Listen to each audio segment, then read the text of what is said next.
en el tiempo para lograr los máximos rendimientos, pero que esos rendimientos sean de buena calidad, favorecer la iluminación y la aireación de la planta, controlar el tamaño de la planta para facilitar la realización de otras tareas culturales. Después vamos a ir desarrollando esto, ¿sí? Una planta que no es podada, ¿qué pasa? ¿No produce? Sí, va a producir igual, ¿sí? ¿Se acuerdan en una de las primeras, en la primera teoría había puesto un árbol frutal, la figura de un árbol frutal y un árbol común, ¿sí? Las diferencias que hay entre las intervenciones que se le hace a un árbol frutal y las que no se le haría a un árbol. Lo que sí vemos es que el desarrollo de las copas va a ser diferente, ¿sí? ¿Qué pasa a una planta podada versus una planta no podada? Las plantas no podadas entran antes en producción, ¿sí? Son más precoces, pero fácilmente se vuelven improductivas porque no permiten que entre la luz, ¿sí? Debido a que tienen un crecimiento libre. Esas plantas son muy difíciles de mantener sanitariamente, ¿sí? Porque tienen una baja entrada de la luz y a la vez una baja entrada de los tratamientos sanitarios. Las cosechas van a ser irregulares, se produce lo que es la alternancia o becería, que hay años que producen mucha fruta de menor tamaño y otros de menor tamaño y de menor calidad, y menor también coloración, y otros años en que van a producir mayor cantidad de fruto. Los frutos están mal ubicados, ¿sí? En la periferia, Gaby, sí, una consulta. Cuando dijiste lo de la precocidad, si vos sí, no podaste, la luz no ingresa a toda la planta uniformemente. Entonces, en precocidad, ¿en qué te referías? que entran en producción antes, ¿sí? Si vos tenés una planta que no la podaste, entra a dar fruto, los primeros frutos los empieza a dar antes, porque ahora vamos a ver un poquito más adelante que cada vez que uno poda, genera mayor crecimiento vegetativo en detrimento del crecimiento reproductivo, ¿sí?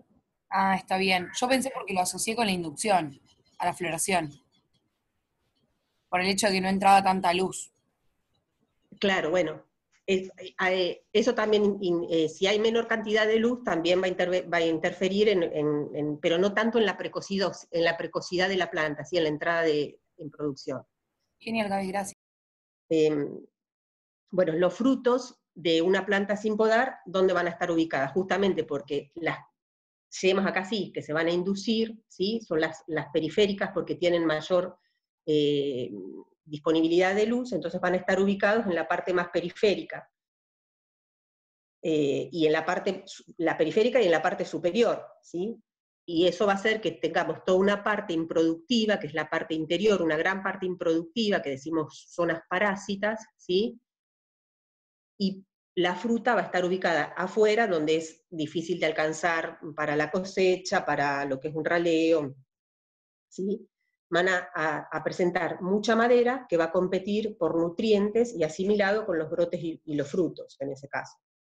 Entonces, ¿cuál es el objetivo que tiene un monte frutal? Por lo que nosotros tenemos que tratar de lograr es maximizar la producción de frutas, ¿sí? Ese es el objetivo. Minimizando el crecimiento de la madera improductiva, la madera que no tiene utilidad, y aplicar con criterio, ¿sí? Con criterio los principios fisiológicos básicos para los sistemas de conducción y de poda. Para eso tenemos que conocer entonces, dijimos, los principios fisiológicos. Uno de los principios fisiológicos es la dominancia apical, ¿sí?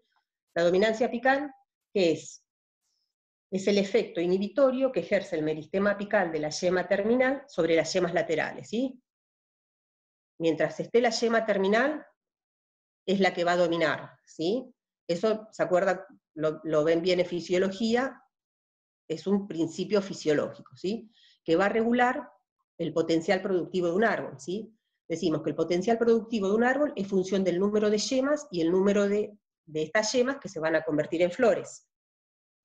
El crecimiento y desarrollo floral está regulado fuertemente por la dominancia apical. Bueno, este gráfico nos recuerda un poco eso, cuál es la función de las auxinas y las citocininas en la partición hormonal en la dominancia apical. Mientras esté la yema, no tenemos desarrollo de las yemas laterales, mientras esté la yema apical. Cuando nosotros eliminamos la yema apical, se produce la brotación de estas yemas laterales, ¿sí? Rompemos con la dominancia apical. Con la poda, lo que hacemos es esto.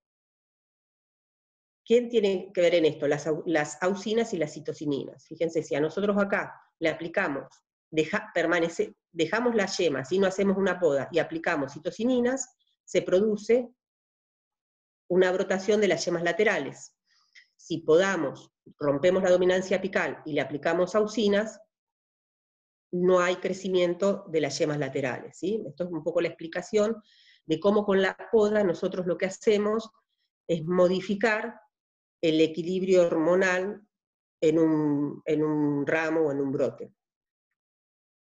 Ahí vamos a ver qué pasa con una yema, con un brote, con una rama, un ramo, que esté podado o sin podar.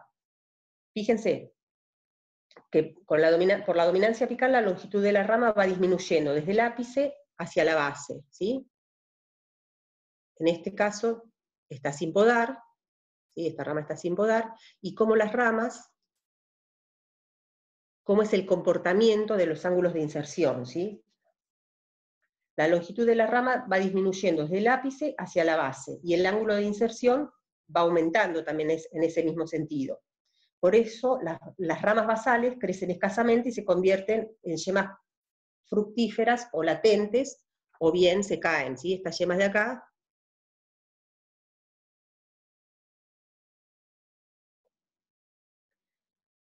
Ahora, ¿qué pasa si el ángulo de inserción es muy cerrado como este?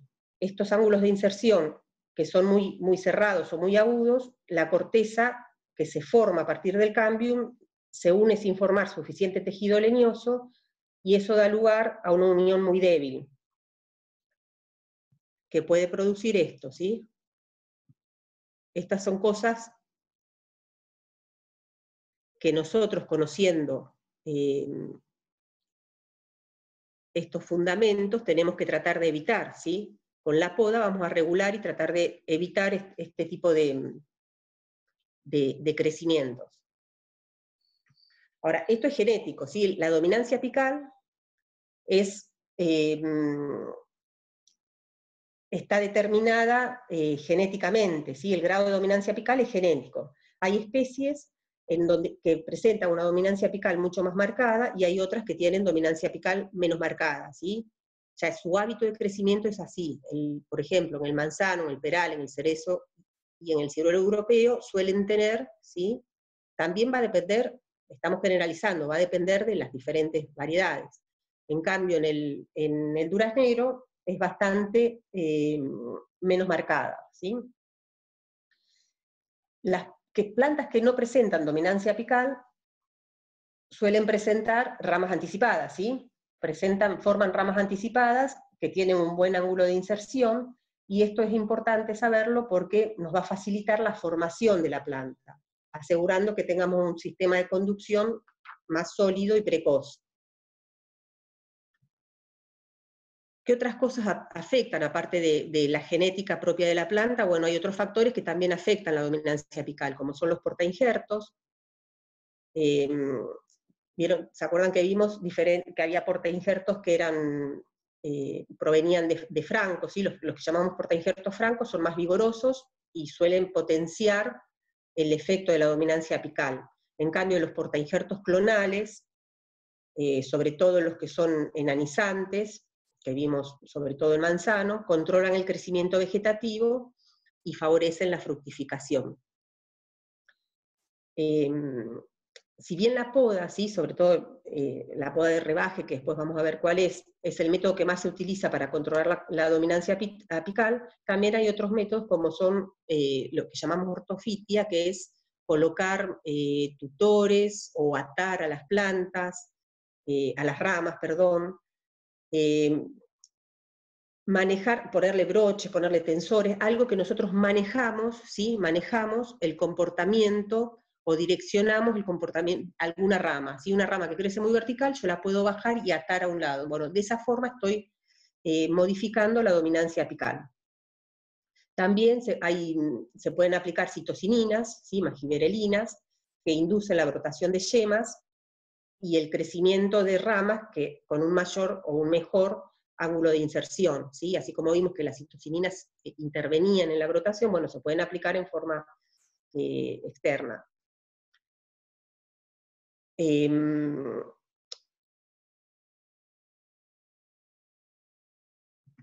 Bien. Esto es un poco contestando la pregunta que me hiciste hoy. Hay una competencia entre el crecimiento vegetativo y el crecimiento y la fructificación, el crecimiento fructificativo. Hay una competencia porque por los fotoasimilados que se producen, que la planta o los destina al crecimiento vegetativo, ya sea de madera, de brotes o de raíces, o al crecimiento reproductivo, ¿sí? A las yemas florales y por ende luego a los frutos. Estos dos crecimientos se relacionan en forma antagónica y competitiva, ¿sí? Entonces, cuando nosotros podamos, generalmente alteramos la relación entre la parte aérea y la parte radical. Pero también reducimos el número de meristemas apicales, ¿sí? Y favorecemos la disponibilidad de citocininas, que las citocininas provienen de las raíces y van a inducir una mejor brotación de las yemas restantes. En la brotación, entonces, se van a producir auxinas y giberelinas que van a favorecer la movilización de los nutrientes, que van a la vez ser responsables de crecimientos más vigorosos a partir de la poda, ¿sí? Entonces, cada vez que nosotros podamos, lo que nos tiene que quedar claro es que cada vez que nosotros podamos, sobre todo durante la dormición de la planta, cuando la planta, las podas que llamamos invernales, lo que vamos a hacer es inducir fuertes crecimientos vegetativos a expensas del desarrollo reproductivo. En las plantas jóvenes, sobre todo en formación, que es lo que vamos a ver hoy, cómo las vamos a ir formando, la poda intensa, ¿sí? Lo que va a hacer es retrasar marcadamente la entrada en fructificación. A eso es a lo que llamamos precocidad. Y a que uno lo que trata de hacer es que el monte entre lo más rápidamente en producción, ¿sí? Acortar ese periodo improductivo, que vimos que lo llamábamos de juvenilidad, al máximo, siempre y cuando tengamos una estructura, tratando de primero formar una estructura que pueda soportar la fruta, ¿sí? Entonces, por ello se recomienda disminuir o minimizar la poda de acortamiento, reemplazándola por lo que es la poda de raleo de ramas, con el fin de que el cultivo entre en producción más rápida. Entonces, el desafío que tenemos, ¿sí? El desafío de la poda, que es inducir el suficiente crecimiento vegetativo para asegurar un área foliar fotosintéticamente activo, pero que no compita con la fructificación. ¿Sí? El tamaño de la planta afecta el equilibrio, este equilibrio entre el crecimiento vegetativo y el crecimiento reproductivo. Una planta grande va a tener mayor proporción de madera, ¿sí? ¿Con respecto a qué? Con respecto a la fruta que produce. Vamos a tener mucha madera, pero la fruta que va a producir va a ser menor en relación a ese tamaño de planta, ¿sí? Por eso nosotros tenemos que controlar el crecimiento de la planta, ¿sí? ¿Por qué? ¿Cómo podemos hacer para controlarlo? Aparte de con la poda, utilizando portainjertos enanizantes y con una poda, ¿sí? Que no produzca esos crecimientos excesivos, ¿sí? No podas intensas que produzcan mayor crecimiento vegetativo. Los pies enanizantes, combinados con variedades más productivas, ¿sí? Con variedades que no sean tan vigorosas, y con los sistemas de conducción que no desarrollen grandes estructuras de madera, son herramientas, ¿sí? Que dispone la fruticultura para poder inducir mayor precocidad, productividad y calidad de la fruta.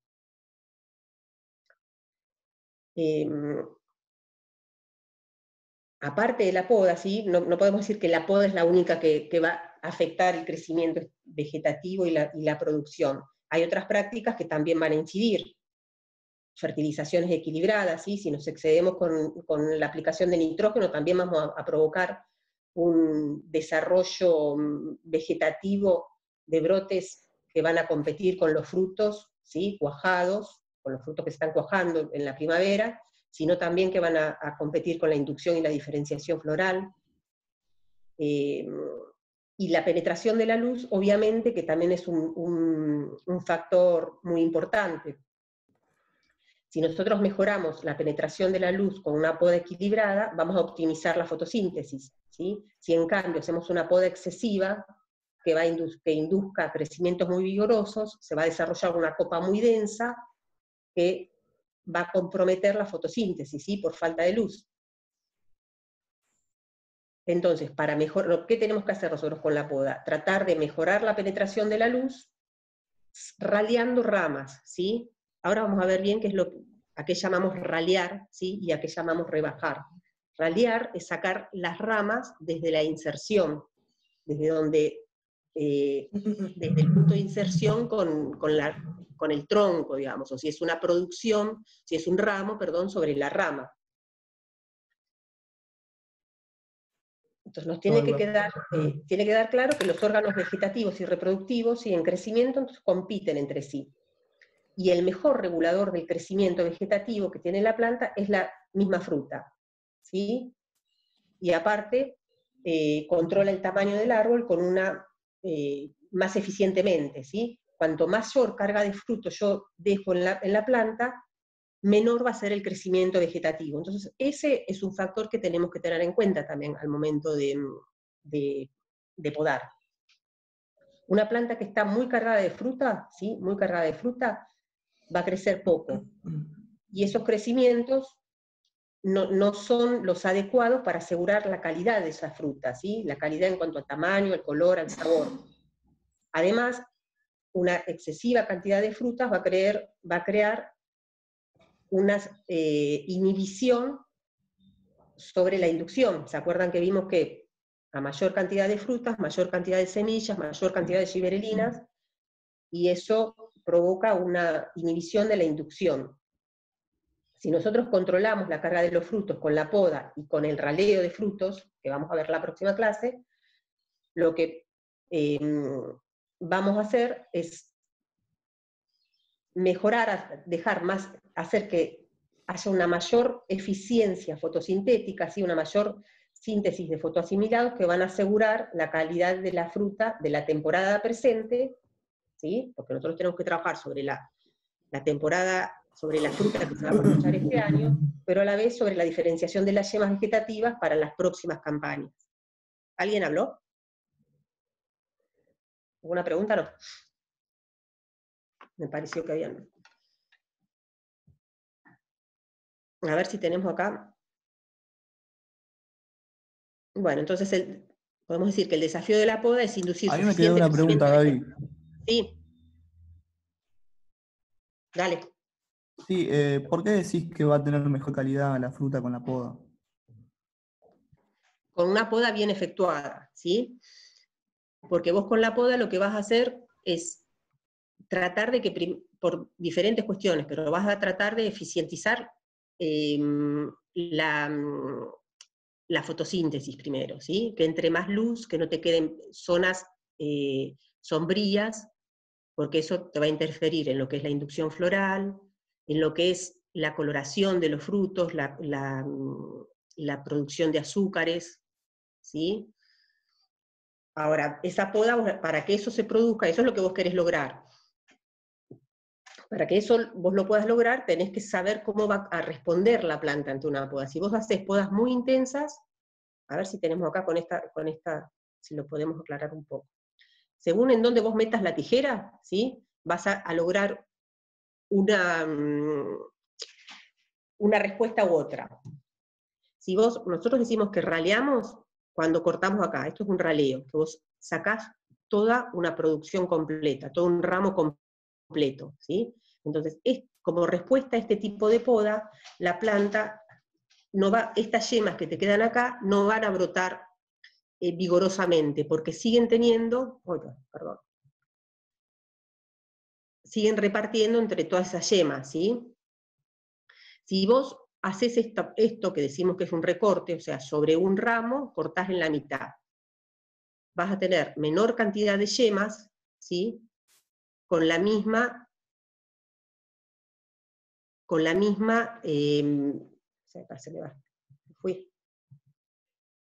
Con la misma, para los mismos nutrientes que suben. Entonces esto te va a dar como respuesta, ¿sí? Con este corte, el cursor, cortando acá, las yemas que te queden acá van a crecer vigorosamente. ¿Esto qué va a producir al crecer vigorosamente? Todos estos brotes. Te van a sombrear toda esta parte, ¿sí?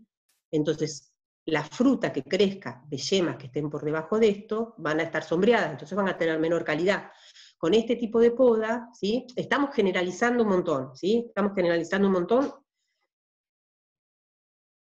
Con este tipo de poda yo no logro que esto crezca vigorosamente, ¿sí? Cuando hablamos de raleo es esto, cuando hablamos de recorte hablamos de esto, y cuando hablamos de rebaje es cuando yo me vengo a una rama de más de un año y hago un corte más acá. Acá estoy actuando sobre las ramas, lo que llamamos ramos, ¿sí? Acá estoy actuando sobre lo que es un ramo, y acá ya me estoy viniendo a madera de más de un año. Estas son las operaciones principales de la poda: el raleo, el recorte y el rebaje. Por eso decimos que la poda de raleo, sí, que removemos completamente una rama, como no modificamos demasiado la relación entre los meristemas apicales y los meristemas laterales, no vamos a inducir crecimientos vigorosos, ¿sí? Y reduce la producción solo por las yemas de flor que se eliminan, ¿sí? Vamos a tener menor producción, sí, porque sacamos, sacamos Una todo consulta. este ramo que tenía yemas, ¿sí? Una consulta. Sí. Si tenés una planta que no produce, un ejemplo, un duraznero, ¿qué tipo de operación realizaría? O sea, de un año para otro dejó de producir. No te produjo absolutamente nada de O un año tiró para el 2 o otro. 3 duraznos. Y bueno, el durazno es una de las, mañana lo van a ver bien en poda de fructificación, pero si nunca lo podaste, tenés que hacer una poda intensa. Es una de las especies que más poda tenés que realizar, tenés que aplicar, ¿sí? Pero eso mañana, que van a ver poda de fructificación, lo dejamos para mañana, así no mezclamos tanto. Mañana van a ver en particular eso, y van a ver bien lo que es la poda del duraznero. Pero si nunca lo podaste, el durazno lo tenés que podar todos los años, ¿sí? Seguramente está muy sombreado, o capaz que lo podaste mal y le sacaste todas las... como todavía no habías cursado fruti, no sabías cuáles eran las ramas productoras, ¿sí? En dónde estaban las yemas de flor, y capaz que lo podaste y le sacaste todas las yemas que te iban a producir. Pero mañana lo vas a ver bien. Listo, gracias.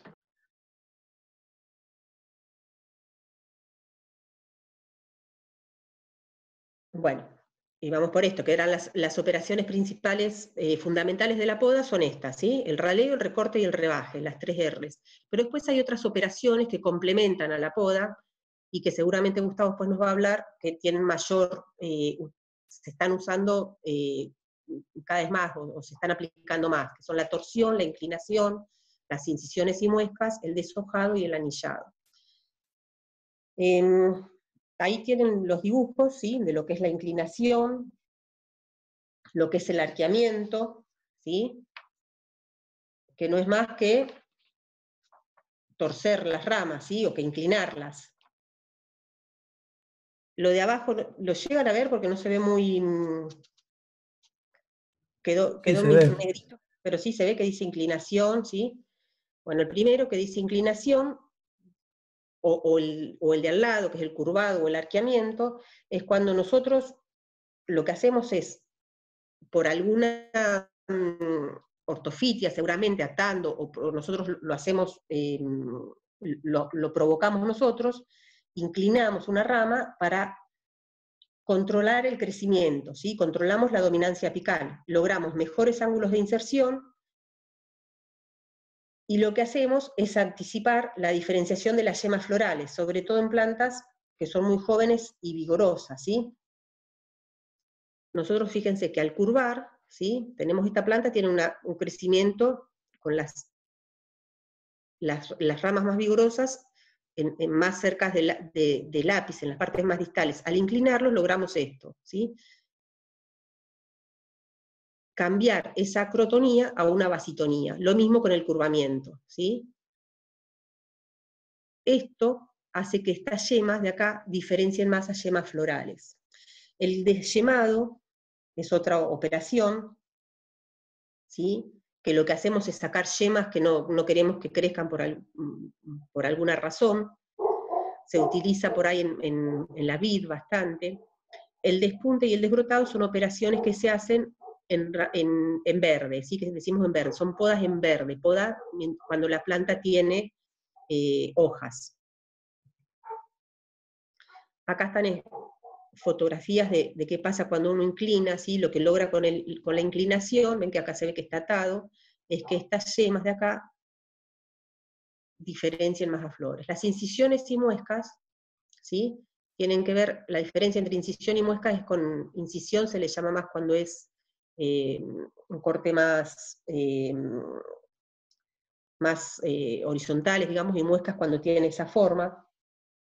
Son operaciones que se hacen con una navaja, con la navaja de injertar o con alguna sierra muy fina, que el objetivo es retener el flujo de savia, ¿sí? Las citocininas ascienden y favorecer la brotación de la yema que está por debajo del corte. En el caso, bueno, de una muesca es como que tiene una forma de cuña. Generalmente se les aplica luego algún regulador del crecimiento, como por ejemplo la promalina, ¿sí? Esto queda claro que está sobre la yema, ¿sí? Sobre la yema, y en qué momento les parece, acá, ¿está bien? Acá están las yemas, se hace sobre la yema, y cuando las yemas están ya por brotar, ¿sí? El anillado del tronco es cuando nosotros removemos una franja continua, ¿sí? Removemos todo un trozo de corteza para bloquear el flujo de savia elaborada, ¿sí? Bloqueamos el flujo de savia elaborada. Esto es importante que esto no sea de más de 8 milímetros, ¿sí? El ancho del descortezado, del anillado, no sea de más o menos 8 milímetros, para que cicatrice pronto, ¿sí? Y se vuelva la conexión vascular. Según el momento en que uno lo realice, se van a lograr diferentes efectos. Se va a actuar sobre la inducción floral, sobre el mejoramiento del cuaje, o la disminución de las caídas naturales. También puede actuar aumentando el tamaño de los frutos, adelantando la maduración, aumentando la coloración y la concentración de sólidos solubles, ¿sí? Acá lo que hacemos entonces es al revés, es bloquear los fotoasimilados que están bajando, logramos una mayor concentración de azúcares en la copa, ¿sí? Algunas consideraciones, bueno, es que es necesario, dice, circundar totalmente el tronco o la rama, sin dañar el tejido, ¿sí? Para que se produzca una cicatrización. El que lo hace tiene que tener un entrenamiento mínimo, es una práctica que debilita, ¿sí? No lo puedo hacer todos los años porque a la planta, si bien uno trata de que lo hace en un momento y de una forma que se cicatrice rápidamente, vamos a ir debilitando la planta. Y tenemos que suministrar, ¿sí? Tratar de que no lograrle, de no provocarle más estrés, bueno, haciendo una buena fertilización, un buen aporte de agua, y no hacerlo todos los años porque si no vamos a provocar, por ejemplo, esto, ¿sí? Deformaciones. Una planta que ha sido anillada durante muchos años y termina deformándose con la posible, rompiendo el equilibrio de la planta, digamos, la estructura. Bueno, esto es de un ensayo que saqué unos datos que pasaba la misma variedad, el mismo portainjerto, plantas anilladas y plantas sin anillar, cómo se logró una mayor coloración, ¿sí? De los frutos, y adelantó la cosecha 5 días, ¿sí? Mejorando la consistencia y el sabor. Estos eran los resultados de un ensayo de cómo actuaba el anillado en pelones, ¿sí? Que son estos. Bien.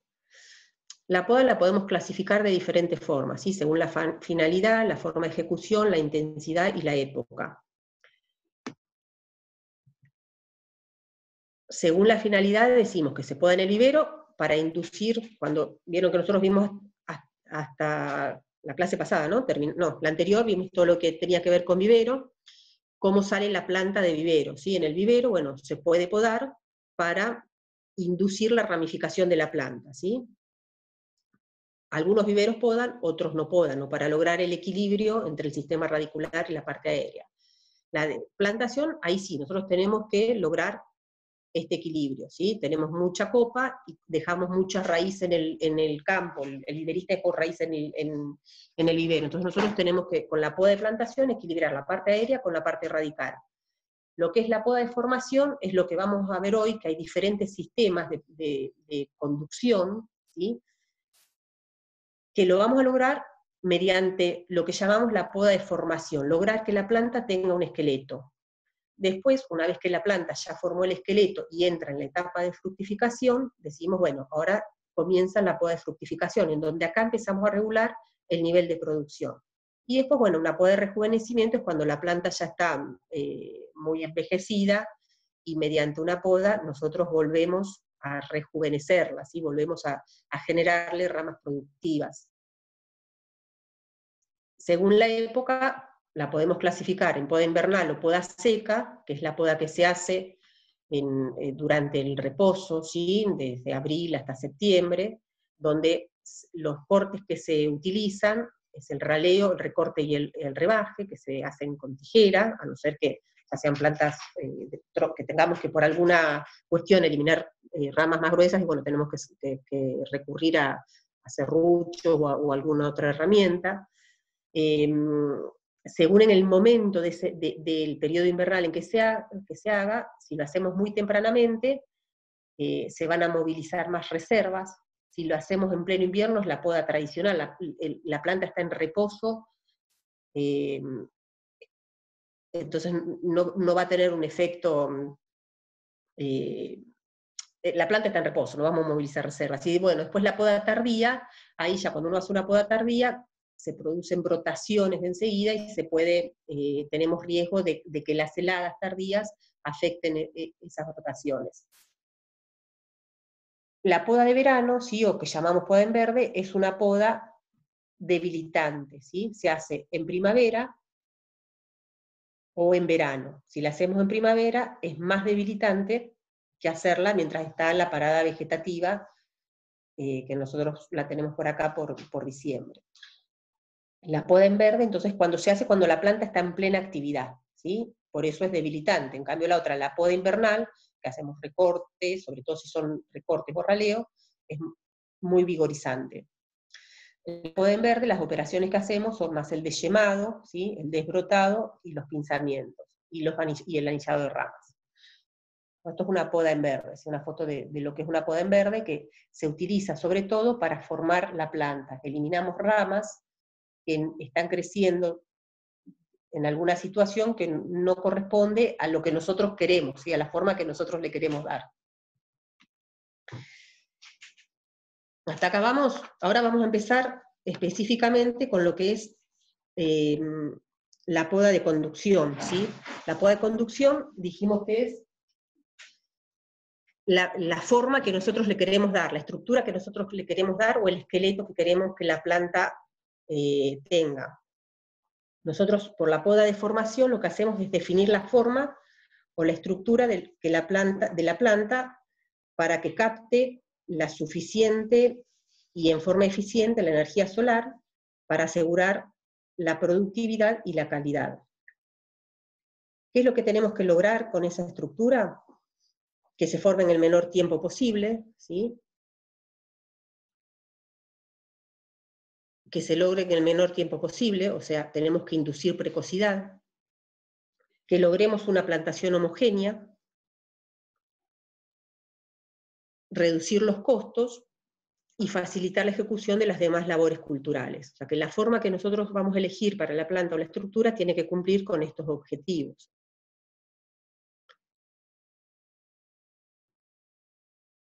La luz, obviamente, es un objetivo primordial, ¿sí?, de la poda.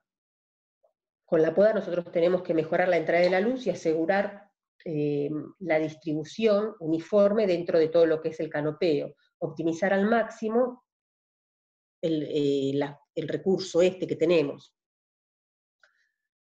El nivel mínimo de irradiación que garantiza una fruta de cantidad y calidad,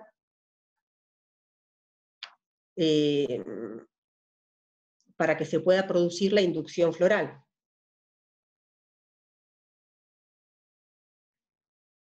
Acá vemos cómo la luz,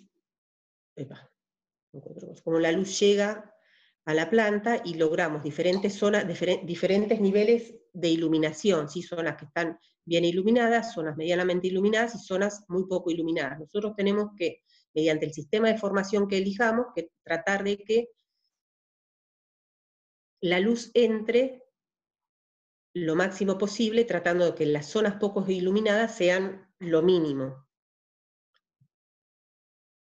Según la forma de la estructura que nosotros decidamos elegir, si decidamos llevar, vamos a tener esquemáticamente estas diferentes distribuciones de luz, ¿sí? Este tipo de plantas, a ver, no encuentro el cursor, acá, ¿sí? Con eje central, esto es una planta con eje central, ¿sí?, que tiene este tipo de estructura. Estas son más paralelípedas, ¿sí?, y estas más globosas. En la que tiene una mayor relación, una menor cantidad de zona sombreada, es este tipo de formación, ¿sí? Vemos cómo la forma que nosotros le demos va a afectar la introducción de la luz. Es importante conocer la relación que hay entre la superficie y el volumen de la copa, ¿sí? Las formas paralelípedas tienen una mayor relación superficie-volumen, o sea que son más eficientes en la captación de la luz que estas formas más piramidales y que estas formas más globosas. Y a la vez el tamaño de la planta también va a definir esa relación. Siguiendo la misma distribución en la forma, fíjense que las plantas más chicas tienen una relación mayor de superficie-volumen, lo que va a hacer que estas sean más eficientes que estas, y a la vez estas sean más eficientes que estas, ¿sí? Bueno, con la precocidad dijimos que era esto, que la formación, que la planta, que podamos lograr llegar a la estructura que nosotros decidimos en forma rápida. De nada sirve tardar un montón de años en llegar a una estructura y que la planta encima entre en producción más tarde, ¿sí? Estas son diferentes estructuras. Teniendo una mayor captación de luz, lo que vamos a lograr es una mayor productividad, ¿sí?, rendimientos de kilos por hectárea, vamos a poder aumentar la densidad de plantación con plantas más chicas, y vamos a tener una calidad de fruta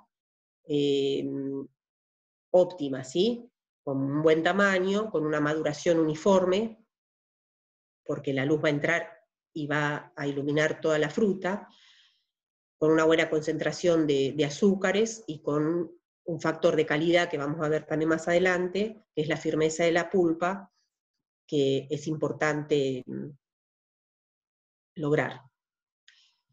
¿Gustavo? Bueno, vamos a ver acá. Te escucho, Gaby. ¿Sí? Ahora ya te voy a largar a vos, ¿eh? Llego acá y ya te largo a vos para que hables. Bien. La clasificación de los sistemas, o los sistemas los podemos clasificar así, ¿sí?, de acuerdo a esto, en función del volumen, ¿sí?,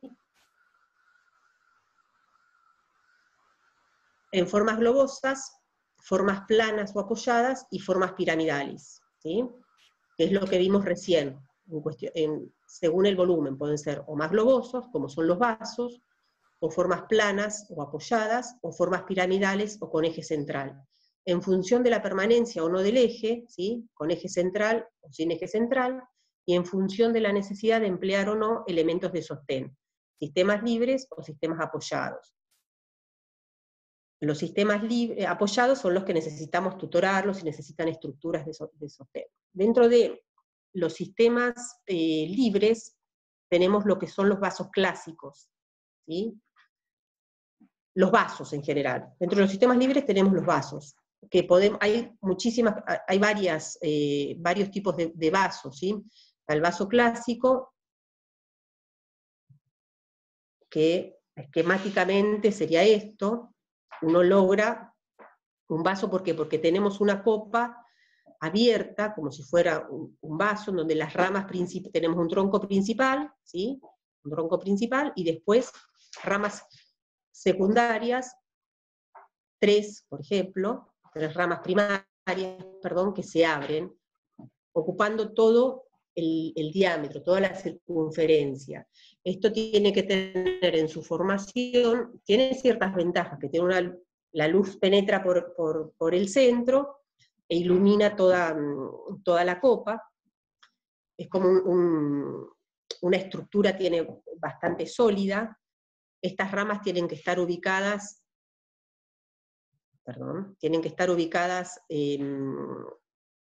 con un ángulo de 120 grados más o menos una de la otra, y no tienen que salir todas, ¿sí? No tienen que partir todas del mismo punto, porque si no, ven que en altura hay una diferencia entre 15 y 20 centímetros entre una y otra, porque si salen todos del mismo punto, es muy probable que se partan.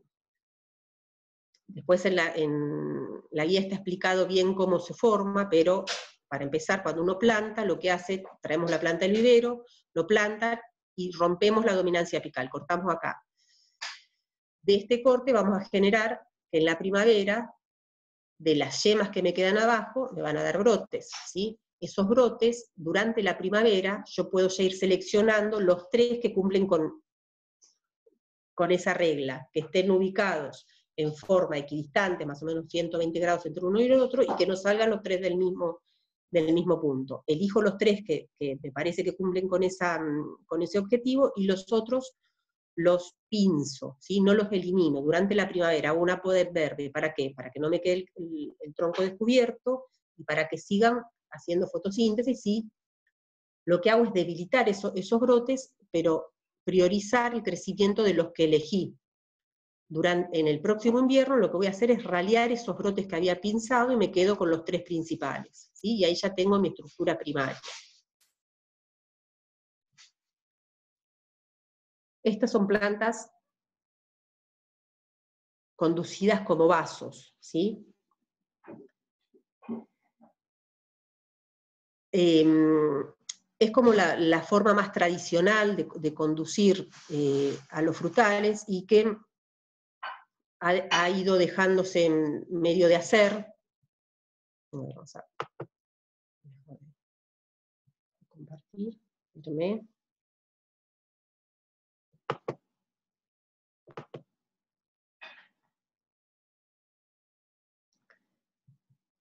Esto es otro tipo de vaso, ¿sí? En donde vemos que los ejes, ¿sí? Las 3 ramas primarias se continúan. Si miramos el anterior, acá hay una mayor Salió Gaby. ¿Cómo? No veo nada. ¿No se ve? No se ve. Me fui. A ver, Entrar al audio, compartir pantalla, dice todo. Me fui, perdón.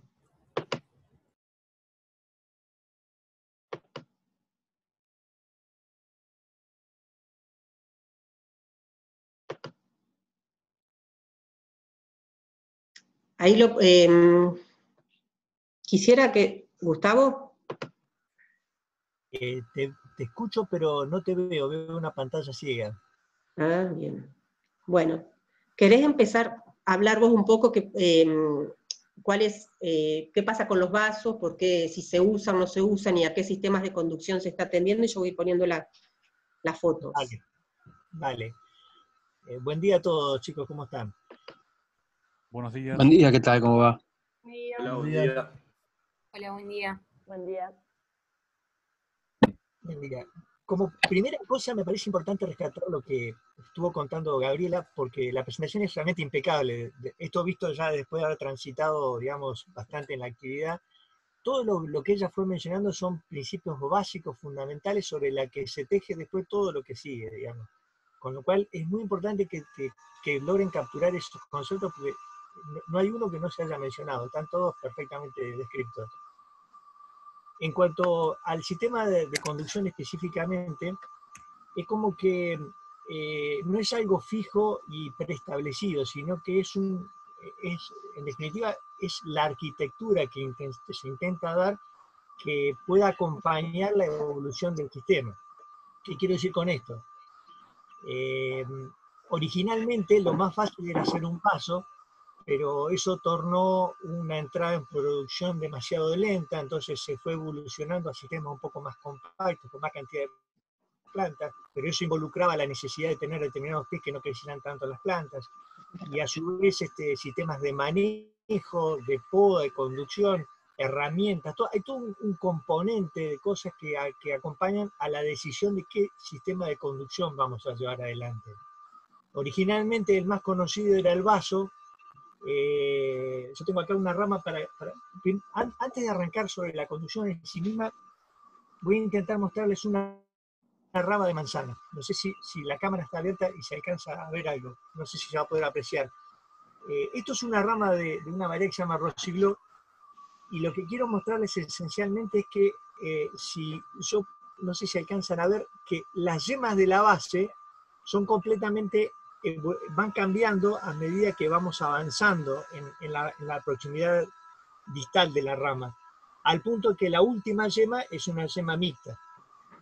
Entonces, dependiendo más allá del concepto de romper la dominancia apical, que es cuando se suprime esta yema terminal y permite la desinducción de las hormonas que está sintetizando en la parte terminal, cada yema va variando en su posición. Entonces, dependiendo de dónde cortemos en la poda, genera una expresión de la planta. Por eso que en la poda de formación normalmente se decía que se cortaba en los vasos a la altura de una rodilla, porque involucraba yemas de un grosor de 1 centímetro, 1,5 centímetros, 2 centímetros, que disponía de yemas que son muy vigorosas. En los ejes centrales normalmente se va más a la parte terminal de la rama, donde hay otro tipo de yemas. Entonces al cortar la evolución de la expresión de la planta después del corte resulta diferente. Si nosotros cortásemos a una... acá tengo, no sé si se alcanza a apreciar más o menos, esto es una rama de una higuera, pero para mostrarles que existe en el vaso es un eje, un tronco, se suprime de esa supresión, surgen ramas, y lo que se intenta generar es esta estructura de vaso. En este caso sería un vaso de 3 ramas, donde la luz entra como el líquido en un vaso propiamente dicho por el medio, con lo cual el objeto es mantener limpio este sector para que la luz pueda penetrar en el todo del árbol.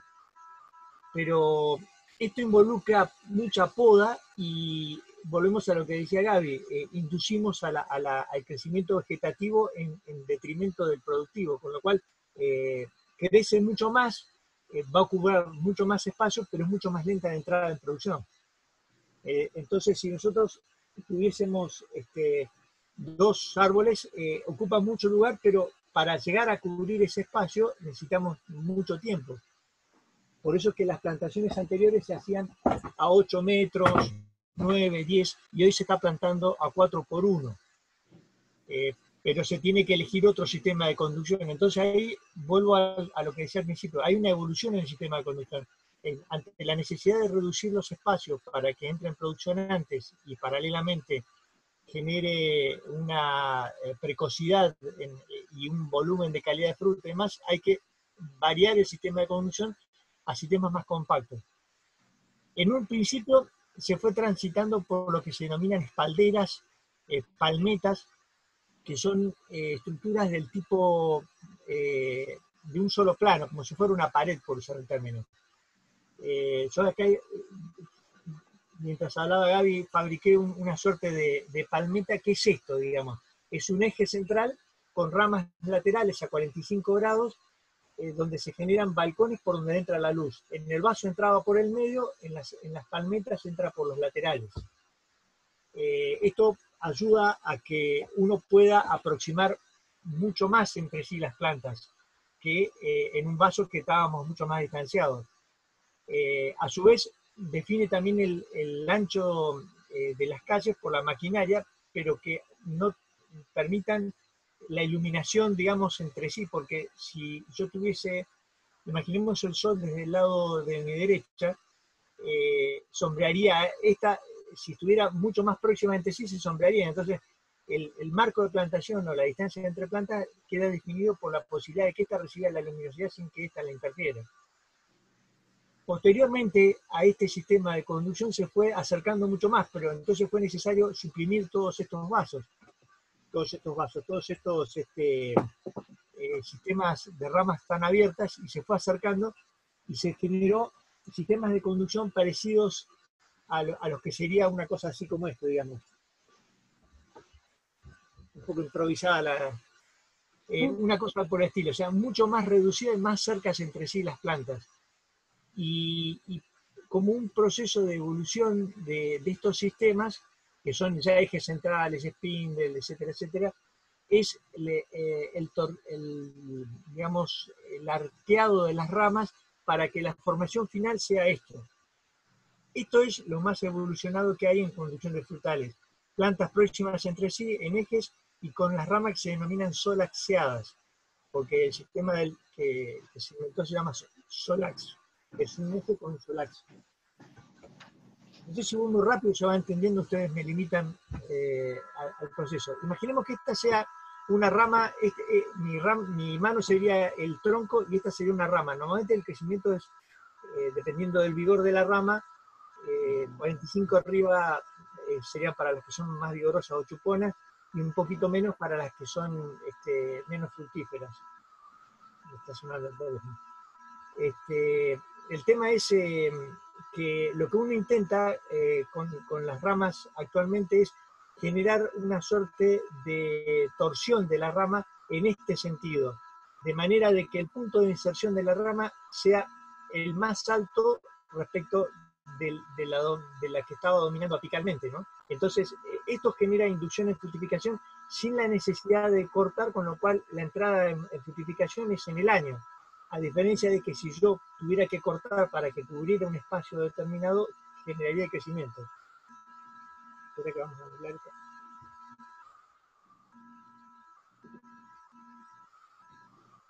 Disculpen, ¿eh? Entonces, el sistema de solaxeado involucra algo que va más allá de la poda, y que es el reemplazo de la poda por el doblado de ramas. Solamente se hace extracción de ramas en lo que Gaby mencionaba como raleo de ramas, en la poda de formación, pero una vez que la planta ya está estructurada y digamos, con una arquitectura definida, solamente se trabaja con doblado de ramas, con lo cual la tarea de poda prácticamente se anula. Esto correspondería a un tipo de conducción impuesto actualmente, y como contraparte de eso está la posibilidad de que esa poda la desarrollen máquinas. Entonces se hacen como si fuera un cerco de una ligustrina, se corta absolutamente todo, se hace muy cuadradito, pero involucra también un ancho de planta mucho más reducido, marcos de plantaciones más estrechos, digamos que no es adaptable a todos los sistemas. En cambio, el doblado de ramas sí lo permitiría. Pregunta. La que sean. ¿Y cuántas ramas se doblan normalmente en ese caso? En los ejes centrales, cuando yo te intento generalizar, y a veces las particularidades te complican la respuesta, porque pensemos en una manzana, porque es diferente dependiendo de qué especie y de qué variedad estemos hablando. En el caso de una manzana, imaginemos una Pin Lady, por ejemplo, que se adapta muy bien a este sistema, porque no todas las variedades se adaptan al mismo sistema. serían unas 22 a 23 ramas en el árbol ya completo y terminado. Se arranca con un poco más de ramas. Todas las que largue el árbol se sostienen. Que son 40, 45, 50 ramas, se doblan y se sostienen. Cuando empieza a haber demasiada intercepción de luz y hay problemas de entrada de luz, ahí se empiezan a ralear directamente y se van dejando hasta que finalmente se termina el árbol con unas 22 ramas. Y el marco de plantación. Decía, y te agrego a esta respuesta, no sé si... ¿Cómo? No, te iba a preguntar el marco de plantación, en ese caso, ¿cuál sería normalmente? El marco de plantación queda definido por las herramientas que vos dispongas, por la relación que tengas con el pie y la variedad que define un determinado volumen de árbol. No es algo que se ponga a priori. Por ejemplo, una Red Chief, que es una variedad de Red Delicious bastante pur, tiene un crecimiento reducido, limitado, entonces el marco de plantación puede ser de 4 por 0,50, 4 por 1 máximo. Una reciente mencionada, la variedad Pink Lady, es, digamos, difícil pensar que no puedas acercarte más de 1,50 m, porque es una variedad de por sí más vigorosa, entonces no podrías acercarla tanto. Esto va a depender también de si lo quieres llevar en un eje o en dos ejes, eso es otra alternativa. Hay un concepto que por ahí vale recordar, que es más allá de la variedad y del pie y las relaciones, todo lo que veníamos hablando, existen determinados hábitos de crecimiento. Hay plantas que naturalmente son acrópetas, o sea que tienden a crecer más en la parte de arriba que en la parte de abajo. Están las basípetas y están las mesófilas, mesófitas. Entonces, la Red Chief, por ejemplo, es bien basitónica. Entonces, ¿qué quiere decir? Que salen muy fuertes ramas desde abajo, entonces es más fácil llevarlas con dos ejes que con uno. Una variedad como la Granny Smith es más acrópeta, entonces generalmente se lleva en un solo eje, y eso permite que vos te acerques mucho más entre ejes, entre plantas. Gracias. Gustavo, ¿cómo se sostienen esas ramas? Mira, hay la Red Chief en particular, se adapta muy bien, igual que Rosiló y algunas que son así de fructificación fácil, a un sistema que se llama salsa, que es un sistema de árbol libre sin apoyo, con lo cual no se sostienen, es un eje con un pequeño tronquito con dos ejes verticales muy petizos, deben tener alrededor de 2,50 m, 3 metros de altura, con un diámetro de unos 1,20 m, 1,40 m entre sí, y no tienen estructuras de apoyo, y tampoco llevan poda, porque como son spur, vos estructurás el árbol de manera de que ocupe un lugar y no, salvo los primeros 2 años que se suprimen ramas basales para que los dos ejes sean fuertes, para que no compitan entre sí, no tienen estructuras de apoyo. Otros tipos de variedades sí necesitan, digamos, vamos a referir, por ejemplo, en variedades como las galas son muy vigorosas, pero no fructifican tanto en la parte terminal, entonces terminás teniendo estructuras de postes con alambres, donde la planta se soporta para que fundamentalmente resista los vientos. Bien. ¿Se entiende más o menos lo que explico? Sí, perfecto. Bien. Sí. Volviendo sobre esto de la arquitectura de las plantas, es muy en realidad confluyen un montón de factores para la definición, y digamos que es consecuencia de decisiones anteriores. ¿Qué quiero decir con esto? Lo primero que uno hace en entrar a un cuadro es observar las características edáficas para definir qué especie va a poner. Y posteriormente elige una combinación que se adapte de pie, me refiero, de variedad, que se adapte a la demanda comercial que va a tener, porque esa definición es previa en virtud de las exigencias de color o de calibre. que realmente es muy variable y va todo en relación a la particularidad del productor. Me refiero a que, por ejemplo, hay determinados mercados como la gente que exporta a Bolivia, que tiene la necesidad de calibres de fruta muy chicos. Eso involucra toda una elección de conducción y de pies y de variedades, no de variedades, sino de conducción de esa variedad elegida, definiendo mucha cantidad de frutos y de tamaño reducido. Distinto es si ese mismo productor fuera a mandar a otro mercado donde el tamaño promedio de fruta que más vale es un poco más grande.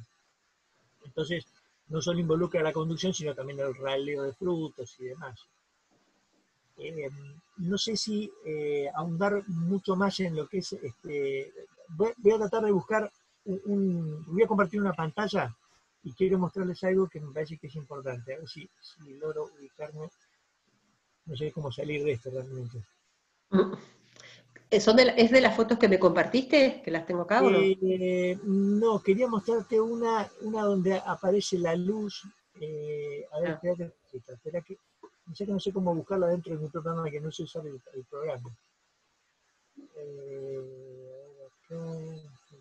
En esta puede ser, mira. Dame un segundo. ¿Tengo que dejar de compartir? ¿Ustedes están viendo lo que estoy mostrando yo o no? No. No. ¿Tengo que dejar de compartir yo? Sí, Gaby, tenés que dejar de compartir vos. Sí, Gaby.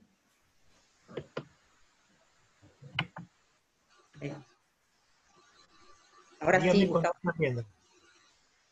Sí, ahora se ve lo tuyo.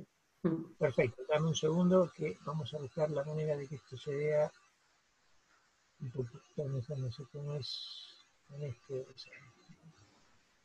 Ahí se ve más completo. Mirá, este es un simple gráfico que marca que este sería nuestro tope de producción, digamos, independientemente del sistema de conducción. La diferencia es lo que vos mencionabas antes, que depende la cantidad de árboles y el tamaño de esos árboles que entren antes o después en producción. Esta es una conducción probablemente en espaldera, 900 árboles, 450, o un eje central puede ser. Esto es una espaldera y esto sería un monte clásico o en vaso, 250, 300 árboles. Fíjense que los kilos por hectárea son los mismos, habla de 65.000 kilos aproximadamente, pero la conducción de árboles más chicos, que a su vez involucra mayor facilidad de cosecha, mayor facilidad de poda, mayor facilidad de todo, de tratamientos sanitarios y demás, y los kilos son los mismos, pero entran mucho antes en producción. Eso por un lado respecto de por qué uno se va a conducciones más masivas. Voy a buscar otra gráfica que quiero mostrarles que es importante, si la puedo encontrar. Esto es una presentación que encontré en internet anoche cuando me invitaba Gabriela a esta exposición. Bueno, mira, acá tenés, este es un sistema que se llama Marchand, que ahí apareció un gráfico donde esto es claramente una variedad basitónica, porque la inclinación de las ramas hace que emerjan del lomo de las ramas, ramas secundarias. Pero esas ramas son mucho más vigorosas de abajo que las que van hacia arriba. Entonces, esta es una variedad basitónica. Voy a llegar a lo que quiero, en algún momento voy a llegar a lo que les quiero mostrar. Acá me parece que estamos bastante cerca. Fíjense, esto es una conducción en espaldera. Es la variedad es una red de edificios. Y lo que es interesante marcar que a pesar de que se ve como una pared muy tupida, fíjense el piso, cómo se ve la luz. Eso quiere decir que hay una permeabilidad del sistema de conducción que permite esa entrada de luz. Esto se llama el tigre, normalmente nosotros le mencionamos, porque si esto no fuera así, se vería una pantera, digamos, se vería muchas zonas sombreadas como se ve acá. Fíjense que, por ejemplo, acá hay un hueco, ¿no es cierto?, en la estructura. Si yo miro la proyección, el sol está a nuestra izquierda en este caso, ¿no? El sol estaría de este lado. Fíjense el golpe de luz que genera esa ventana que se abrió ahí, esa es la entrada de luz. Si miramos esta, probablemente coincida con ella que está ahí. No sé si está claro lo que quiero mostrarles, pero es como que, acá fíjense, hay una ventana de luz e impacta directamente el sol ahí. En la medida que la estructura, ahí hay interferencia de... A medida que un Marcelito. Marcelito era un gallo que vivía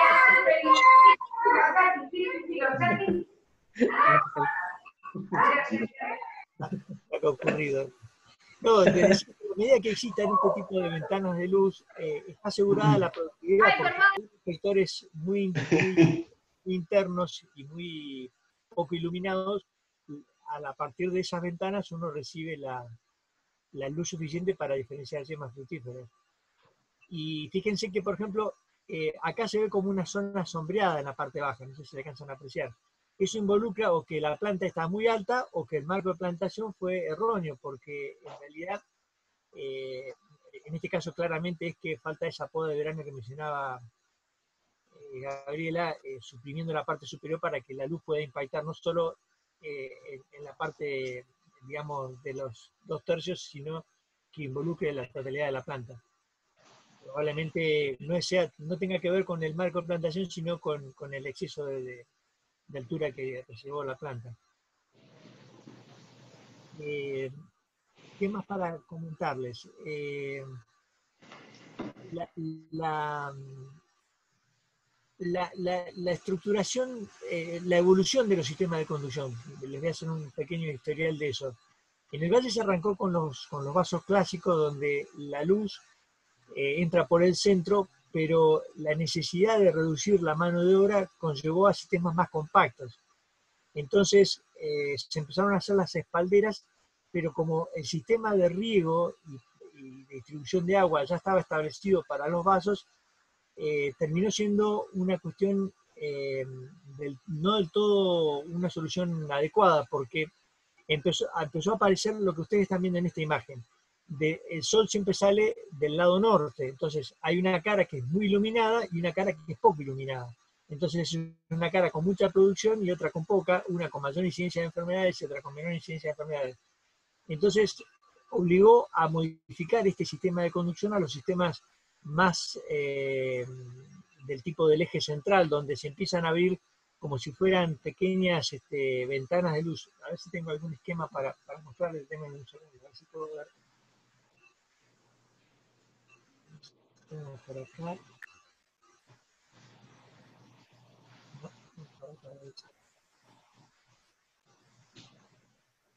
No tengo la charla preparada, entonces acá tenemos el ejemplo, mirá. Fíjense, en una espaldera esto estaría unido entre sí, en virtud de poder generar mayor captación de luz, es que se empezó a abrir estos pequeños triángulos o ventanas de luz, construyendo una estructura más piramidal, digamos, para que pueda existir la entrada de luz hasta en la parte inferior del árbol. Posterior a esto, surgió que una manera de reducir costos era reducir la poda. Entonces, la utilización de pies más enanizantes, pero para algunas variedades no alcanzaba con eso, empezó el proceso de solaxiado, que es eso que se ve acá. Ese es el solaxiado. ¿Ven? Esa es una rama solaxiada. No es el peso de la fruta lo que genera eso, sino un doblez artificial. A ver si encuentro una imagen de cómo se solaxea. Acá tenés una espaldera donde se le empezó a reducir el tamaño de la parte, digamos, distal del árbol, justamente para generar esta entrada de luz. Acá tenés una rama solaxiada. Fíjense, la rama naturalmente crecería en este sentido, hacia arriba. Se la gira, se la rota sobre sí misma para que la parte distal termine estando por debajo de la línea de salida de la rama. Eso es lo que induce, es como si de alguna manera sostuviésemos la dominancia apical, pero sin haber suprimido, sin haberla cortado. Algo que no era. Entonces, esto hace que esta rama deje de vegetar, deje de crecer y empiece a inducir todas sus yemas a fructificación. Estos son todas espures que van a tener yemas que van a fructificar el año siguiente. Entonces se va produciendo una suerte de alternancia. Este año son estas las que van a producir, y en el año anterior estas van a descansar, esta estructura va a descansar y esta es la que va a producir. Este es algo revolucionario, el descubrimiento del arqueado de esta rama. Es algo que debe tener no más de 10, 15 años. Hasta entonces siempre se trabajó con la condición de la poda o el raleo de la rama. Alguien me iba a preguntar algo, dígame la duda que haya. Sí, yo no veo bien, pero esa rama que se ata ahí, Repetime la pregunta. que no veo bien la filmina, pero ¿se ata la rama esa?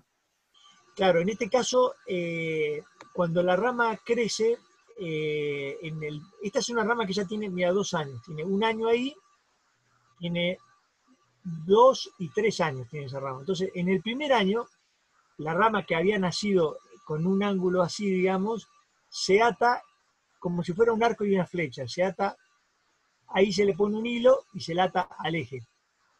No se ata al alambre, se ata al eje. Una vez que pasa el año, ya se corta ese hilo, o se degrada normalmente solo, y la rama ya te queda en una posición que no se vuelve a intervenir nunca más. No se vuelve a podar nunca más, no se vuelve a atar nunca más. No hace falta casi el raleo, porque la rama se raleo o, digamos, aclareo de frutos.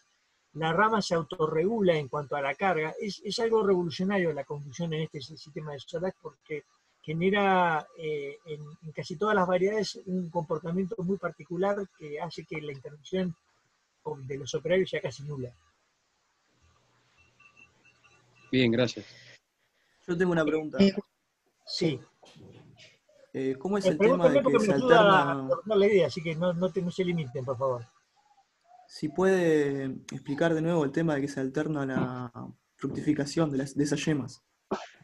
Sí, vos tenés, esta rama va a tener casi, fíjate que salvo esa que se ve ahí, no es esta que tiene cierto crecimiento, ves que no corresponde con esa fruta, ¿no? Viene por ahí y termina acá. Esta sería una rama casi vegetativa, que en la punta va a terminar teniendo una yema de mixta, que después de un tiempo va a cuajar y va por su propio peso a bajar la rama. ¿Se entiende hasta ahí lo que digo? Sí. Era una rama que originalmente terminaba ahí. Generó una fruta en esa parte y bajó la rama que estaba hacia arriba, la bajó hacia abajo. Una que bajó la rama naturalmente sola, empieza a generar, por la disposición hacia abajo y no hacia arriba, se rompió la dominancia apical. Entonces todas esas yemas van a terminar fructificando. Entonces, indirectamente generó esa fructificación original que hubo ahí. Esto es muy difícil porque es muy de verlo en campo, ¿viste? Pero créanme que ahí hubo una manzana que bajó la rama y esa rama baja ahora solamente produce manzanas y no genera crecimiento vegetativo que haya que retirar con una tijera. Fíjense, ahí tenés una yema, esto se llama bolsa, ¿no? Se produce cuando hubo una fruta pegada ahí, se genera una estructura que se llama bolsa y que estamos hablando de la manzana y de la pepita, ¿no? Genera ese engrosamiento y ahí hay un montón de sustancias de reserva que se acumularon, pero que fueron usadas en la temporada anterior para sostener una fruta, que hoy ya no. Entonces, esta que está en condiciones de producir fruta, pero que esta temporada no lo tiene, 99% que en la próxima temporada va a haber fruta ahí, y esta que ya agotó las reservas de esa bolsa, no va a cuajar. Entonces, se va produciendo esa alternancia. Va a haber fruta acá, va a haber fruta ahí, va a haber fruta ahí, ahí, y este año, estas son las que el año pasado descansaron. ¿Se alcanza a comprender lo que explico? Sí, sí. Impecable. Bueno, no sé cómo, ayúdame Gaby, no sé el tiempo ni cómo profundizar un poco más. Sí, este tipo de conducción, ¿qué vida útil tiene una planta en el monte? Es una pregunta muy interesante, porque en general, cuando se inventaron todos estos sistemas, los detractores de los sistemas decían, no, bueno, pero yo necesito una planta que dure 50 años. Y y decía, bueno, y esto te va a durar 15, te va a durar 10. En realidad, no. Yo tengo sistemas de conducción de estos cuando los empecé cuando recién me recibí. Y, o sea que hace casi 30 años y están a full. Se cae mucho antes por una condición varietal. O sea, vos erradicás los montes no porque no vivan más los árboles, sino porque o ni siquiera bajan la producción, al contrario, ¿no? No hay una limitante de edad. Pueden ser 50, 100 años, lo que uno quiera. Todo dependerá de la aporte de nutrientes y de luminosidad y de manejo que le hagas, pero no per se no es una condición de vida más o menos larga en función del sistema de conducción que elijas. Bien. Esto es un sistema que se utiliza mucho para pepita. ¿En los de carozo también se implementa?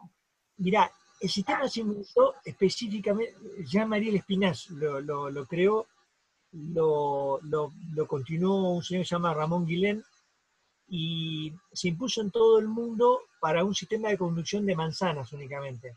Nosotros en el Valle, en el año 94, cuando vino el Espinás a Argentina, lo pusimos en práctica en todas las pepitas, incluyendo perales y otras variedades de manzana, y funciona muy bien en todo lo que es pepita. En los carozos no, porque vos hoy mencionabas la necesidad de la renovación de material, pero es algo más complejo. A ver, nosotros acá tenemos una estructura de rama donde tenés en estructuras secundarias diferenciación de yemas frutales.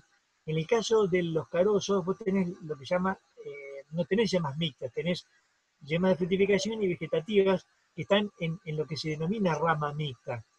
Entonces, vos, si esto fuera una rama de durazno, verías generalmente dos yemas laterales juntas entre sí, con una vegetativa, y esas dos yemas laterales darían lugar a flores y la central vegetativa. Pero esa rama tiene un potencial de producción cada vez menor porque empieza como a producirse un decrecimiento de los vasos. Entonces, vos necesitas que las ramas sean permanentemente nuevas, sean del año las que producís en el carozo. Entonces, estos sistemas de conducción no sirven para carozos. En carozo, ¿qué es lo que están usando? ¿Puedo poner las fotos? A ver, sí, por favor. Y vamos viendo sobre lo que vos mandaste. Saco la pantalla, ¿no? Así se hace. Dale. Bien ustedes, porque no lo sé cómo hacerlo tampoco. A ver, ¿dónde está? Si yo lo hago así, ahí va. Y ahí va. Ahí te lo saqué yo. Gaby, Bien, ahora vos ¿Ahora se está viendo la mía? Sí, tenés todo el... Ahí está. Bien. ¿Ahí pongo alguna? Bien. Acá es un sistema con Python doble eje, esto es un eje. Fíjense, es un eje vertical con lleno de fruta, ¿no? ¿Qué sistema sería de conducción? Sería, es un marco de plantación muy, muy estrecho entre sí, debe estar a 1 metro, es un eje central, con mucha poda en verde. ¿Ven? Todos esos crecimientos nuevitos son crecimientos en verde. Seguramente están intentando armar lo que se llama un muro frutal. Es un sistema de conducción que involucra la utilización de máquinas de poda. Es como si fuera una cortadora de pasto, digamos, puesta en sentido vertical, y se va pasando sistemáticamente por el lateral, evitando que haya crecimientos vegetativos. La ventaja que tenés con esto es que te ahorras la totalidad de la mano de obra, pero involucra que el marco de plantación entre sí debe ser muy estrecho, porque vos no podés crecer mucho, más de 40, 50 centímetros de ancho de la planta, porque si no se autosombraría. Y eso involucra bajar mucho los rendimientos. Entonces, para poder llegar al rendimiento por hectárea necesario, vas a tener que poner una fila mucho más próxima entre sí. Está soportado, estas son mangueras de riego, de goteo, esto es un sistema de defensa activo contra heladas. Acá hay una malla, y estos son estructuras de alambre que van a soportar a ese eje vertical que va a ir subiendo. Una pregunta ahí. ¿Estos frutales cuántos años tienen? No te puedo escuchar la pregunta. por favor. Dale desde la foto anterior cuántos años tiene. Volveme la foto, a ver cuál es.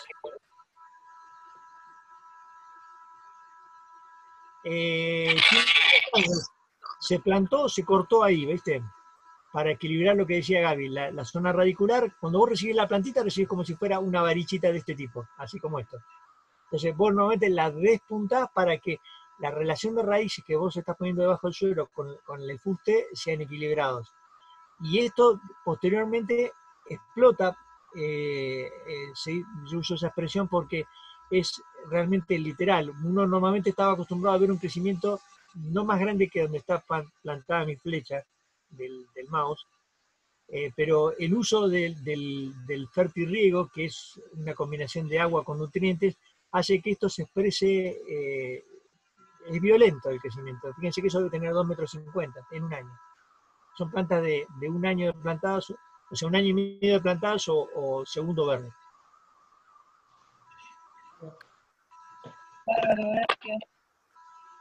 Fíjate si encontrás algún carozo, así te puedo explicar. Estos son perales, esto parece ser abate fetel por la vereda. Acá tenés un. Vea, esto es. Bueno, esto es diferente, porque en realidad esto es un cerezo. Este es un sistema muy nuevo, todavía se está probando, que el objetivo que tiene es una poda violenta en este sector, de modo que salgan chupones de 2,50 metros. Entonces, se llaman huertos caminantes porque los operarios agarrarían esta rama de crecimiento muy vigoroso y se arquearía, entonces no necesitarían ni escaleras ni ningún tipo de estructura de apoyo para poder subirse y cosecharlas. Simplemente se cosechan en el sistema, digamos, desde el piso. Se arquea la rama y se cosecha. Esto es un dardo fructífero de cerezos. Avanzar un poquito más, a ver si vemos algo diferente. Bueno, mira, esto es, acá, nada, es un ensayo, la verdad que no sé ni dónde la saqué, pero dice forel y sobre sido. Sido es un tipo de membrillero, y forel es una variedad de peras semirrojas, forel significa trucha en alemán, y es una variedad digamos, muy buscada para el mercado alemán. La particularidad que tienen los membrilleros es reducir el vigor del árbol, entonces intenta ser una planta mucho más chiquitita y entonces nos permite poner una prácticamente al lado de la otra. Muy estrecho el marco de plantación. Esto es la cereza en un sistema parecido al que habíamos visto antes, el del marchán, digamos, un árbol inclinado con ejes verticales que suben hacia arriba.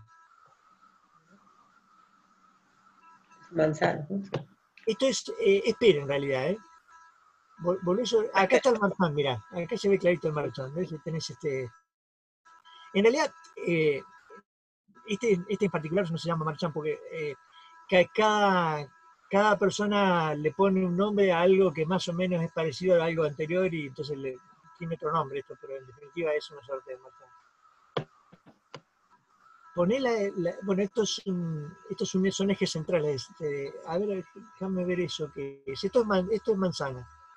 Esto es lo más común ver en el valle, digamos, se ve un interfilar con verde, pero seguramente el día está nublado, no se alcanza a apreciar, pero por acá debería pasar la luz e impactar sobre este suelo de manera manchoneada, por usar un término, para asegurar que acá hubiera suficiente luminosidad. Esto tiene poda muy vigorosa, fíjense que todos son crecimientos verticales. Bueno, este es un sistema, este es muy bueno, esto es algo muy moderno, es un sistema que inventó Robinson hace unos 4 o 5 años, e intenta hacer un multieje. Dame un segundo. Intenta hacer un multieje. ¿Qué es lo que hace? De acuerdo al vigor de la planta, pone 1, 2, 3, 4, 5, 6, hasta 12 ejes puede tener una planta, y entonces el sistema de conducción es simplemente ejes verticales que van surgiendo de acuerdo a la característica de vigor de la planta. Esta es una planta que tiene apenas 2 años. Fíjense, se plantó la planta y se cortó ahí, ¿no es cierto? Entonces salieron 1, 2, 3, 4, 5 ramas vigorosas. Seguramente involucra que haya otra planta acá para que cierre el espacio rápidamente. Sí, decime. De ahora no. Ven que es diferente que lo que está atrás, ¿sí? Claro, porque seguramente esta debe ser una fila de prueba. Esto es un eje central, digamos, un eje, monoeje, y esto es multieje. Y esto es multieje. ¿Dónde se cortó para formar los ejes? Aparentemente, yo no alcanzo, volvemos un cachito, Gaby. Aparentemente se cortó ahí. Acá. Pues es que es una inclinación de la rama, porque esta rama son todo el mismo año, probablemente ha sido ahí. Da la sensación de haber un corte ahí y ahí, pero no se alcanza a apreciar muy bien la imagen. Probablemente sea el corte ahí, porque estos ejes son todos de la misma edad, entonces no se puede ser que haya sido ahí y que haya sido este y este las primeras ramas y esta sea una planta de 2 años, entonces todos estos sean posteriores. Puede ser también.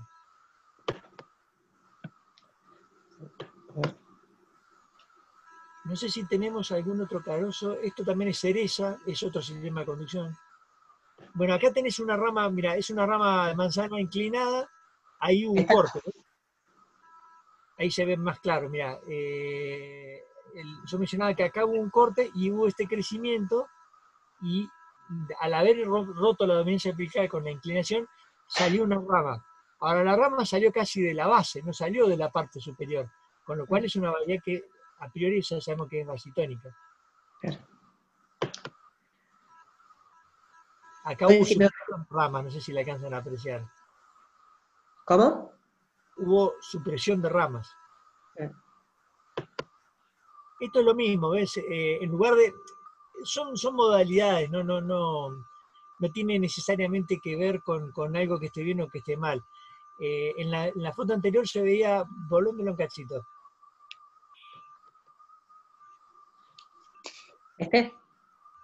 La que estaban inclinadas las ramas.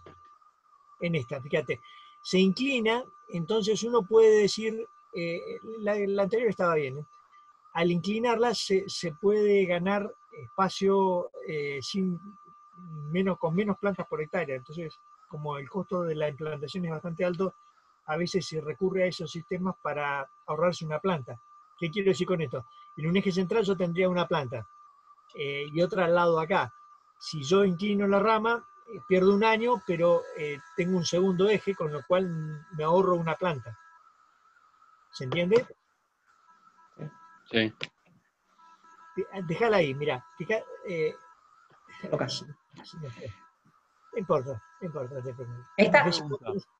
Acá tenés, si yo hubiera inclinado esta rama, hubiera salido un eje, entonces quizás esta planta no la hubiera necesitado. Eliminaba uno. Una consulta, ¿ese sistema de monte inclinado se hace solamente con los de crecimiento basítono? No, depende de la especie, pero no es restringido a las basitónicas, no. Gracias. Acá se ve, esta es una línea que se veía ahí de defensa activa contra heladas y la de abajo es la del goteo. Esto después normalmente se vuelve a poner, cuando recién arranca se pone una zona manguera, después se ponen 2, 3 o 4 mangueras.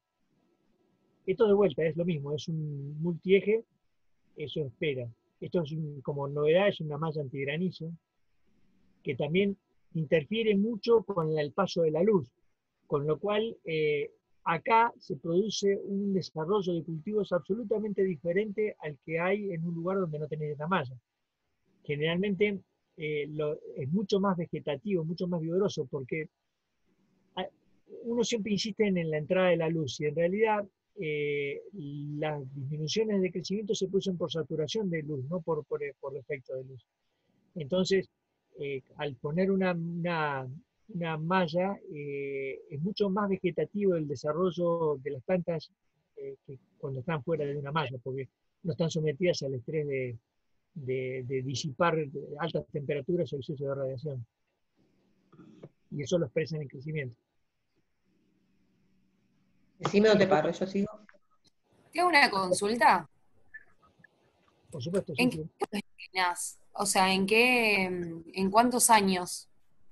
No, en un año. Cuando recién se planta, se pone esa inclinada. Ah, bien. Hay otra forma, fíjate, esta es muy interesante, esto parece ser una redshift en doble eje. Esto es muy frecuente. Lo único que se hace en el primero y en el segundo año es sacar aquellas ramas que pudieran ser tan gruesas como estas dos elegidas. Entonces, a eso se resume la poda, no se hace nunca más nada. Este eje crece libre y no hace falta hacerle más nada de nada. Todos los sistemas de las conducciones y todos los tipos de manejo van induciendo a que tenga la menor trabajo necesario posible, mayor facilidad de cosecha, mayor facilidad, porque sean árboles más chiquitos, más dominables. Esencialmente es, ahí déjala ahí, mira. Eso es lo que induce, digamos, Poné esa que aparecía en 4 ejes. Esta. Ahí. En la anterior, esa, ahí. Fíjate, ahí hubo un corte, ¿no es cierto? Salieron 2 ejes.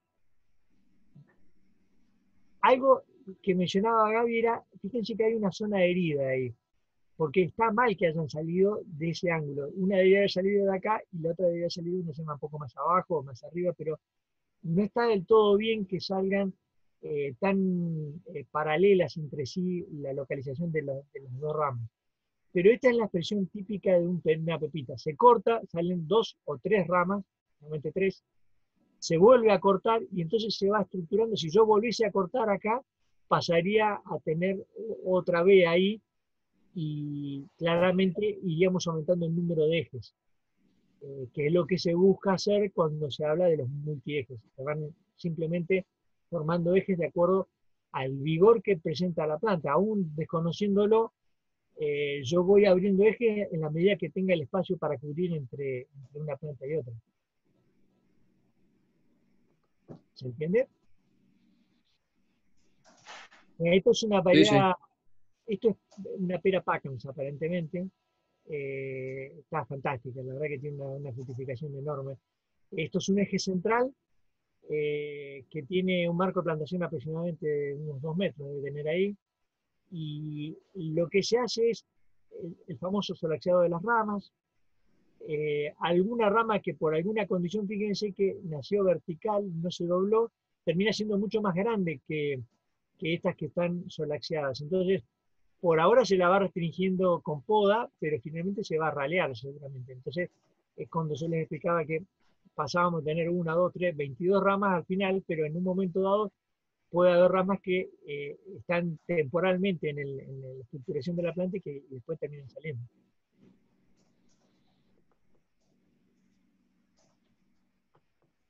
Acá de vuelta se ve una malla. Esto tiene poca claridad la foto, pero esto espera Pacans también. Cuando se ve tanta densidad de flores, realmente corresponde a esa variedad. Acá lo que se hace es, en floración empieza el riesgo de las heladas. Entonces, en este caso está trabajado el suelo y ha abierto un surco, porque es un río gravitacional, no hay mangueras acá, va por gravitación. Entonces se elimina la maleza para que el sol impacte sobre la tierra y la caliente, y el diferencial térmico del día y la noche no sea tan marcado y pueda preservar las flores. Esto sigue después, posteriormente, con humedecimiento. Entonces el oscurecimiento del suelo hace que la acumulación de calor sea mayor y consecuentemente mayor también la disponibilidad de calorías para perder durante la noche. Estamos haciendo un repaso acá está lo mismo, pero se está abriendo. Fíjense, aprovecho a mostrarle cosas. Esto ven que tiene es distinto a lo que estábamos viendo, tiene un crecimiento muy, muy diferente. Esto es porque la variedad se llama Berrebos o puede ser también Golden Russell Bosch, que es una variedad alargada, también bastante demandada en el mercado alemán, pero el sistema de conducción es lo mismo. Acá se está en la primera etapa, se está abriendo el surquito, ya se rastreó la parte interfilar para que digamos, pueda después en el periodo de floración. Esto es a un mes de la floración. Hay yemas hinchadas, se ven algunas, pero en general es en reposo invernal. Es un sistema de eje central con soporte de 1 y 2 alambres. Gustavo, ¿la poda de raíces se hace como práctica habitual? Cuando, en realidad, es difícil la respuesta, porque lo que uno intenta es que los procesos sean lo más naturales posibles. Entonces, uno intenta elegir el pie para que se acomode con la variedad y ocupe el espacio. Cuando a vos en alguna de esas cuestiones le errastes, tenés que recurrir a cosas que son, digamos, contra natura, como romperle las raíces, que es lo más valioso de una planta, para que pueda disminuir su vigor y entrar. Vos mencionabas el anillado, el desyemado, el scoring, el girling, son distintas técnicas, son todas consecuencias de corregir errores, porque en realidad uno debería de no hacer nada o lo menos posible en la planta. Entonces, cuando se te escapa de vigor, se suele romper raíces, se rompen con su solador. Generalmente, últimamente se utilizan reguladores de crecimiento o algunas sales en particular que van matando las raíces, entonces al tener menos raíces tenés menos copa y consecuentemente reducís el vigor. Pero son prácticas no aconsejadas y a las que se recurre en la medida que no tenés otra alternativa. Hermosa floración. Esta es porque es linda la puse. Está bueno, sí. Esto es para acá tenemos la abejita. Fundamental, las abejas para la polinización, son de polinización cruzada. Esta la habíamos visto recién, me parece. Sí. Es impactante, es muy linda. Esto es ciruela, mira, por ejemplo. Desconozco la variedad, pero se ve blanco, está con defensa activa contra el heladas, está funcionando contra el heladas. Estamos viendo de todo un poco. Esto es un sistema, mirá, que nació para espaldera probablemente, y después se fue modificando. Estos son árboles de por lo menos 40, 50 años. Se fue modificando y se fueron volando los brazos laterales. Fíjense que algunos preservaron todavía. Esto involucra, yo conozco la realidad, veo que acá hicieron un brazo, otro brazo, era una espaldera típica. Y en la medida que se fueron envejeciendo, fueron volando y quedaron estos ejes centrales, por usar un término, pero a diferencia del durazno, a pesar de ser un carozo, la ciruela, estas son ciruelas japonesas, tiene mucha fructificación en ramas de este tipo, de las finitas, estas que se ven acá.